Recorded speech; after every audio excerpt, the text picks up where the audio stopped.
Kita ada banyak masalah dalam dunia. Pasal pitih, pasal keluarga, pasal agama. Kita doa dah hari-hari minta tolong. Bapa Allah dah tolong kita. Dia begini. Allah suruh minta doa. Kemudian minta je lah. Jangan marah pula. Dia dakwi lagi. Udhu'uni. Minta mu kepada aku. Astajib lakum. Jelas dah situ. Kalau mu kata kenapa Allah tidak berkenan tak makbul, salah. Kerana dalam ayat ini Allah kata wajib makbul. Dan mana tak makbul juga. Saya minta naik pakak kat 20 tahun. Tak naik-naik pakak. Ni dengar khabar nak kena turun pakak. Dengar molek-molek. 3 cara Allah makbul doa orang yang beriman. Ingat siapa akan mati. Ni ulama tu boleh. Kita tak ulama, kita baca.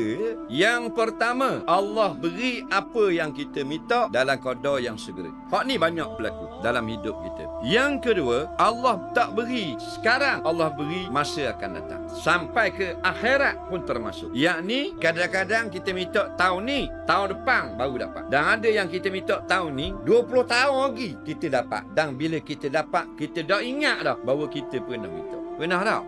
Ada apa deging kan? Dan yang ketiga, Allah tak beri kita minta dari dunia sampai akhirat. Dan Allah tukar benda lain. Hak ni pun banyak juga. Kita minta naik pakak, tak naik. Tuhan beri, tak kena cimani. Kalau nak kira banyak tak Tuhan beri kita. Tak cakap nak lembang dah pergi akhirat. Summa kemudian pada hari itu nanti, hari kiamat, kamu semua akan ditanya sute-sute dengan apa nikmat yang telah kamu ambil. Oh, tu tak larat nak jawab dah kita. Jadi, walaupun Tuhan tak makbul, jangan berhenti berdoa. Sebab doa tu ibadah tu. Di hari kiamat diletakkan di dalam timbangan pahala seseorang. Ditanya malaikat, pahala apa kamu? Aku ingat aku tak.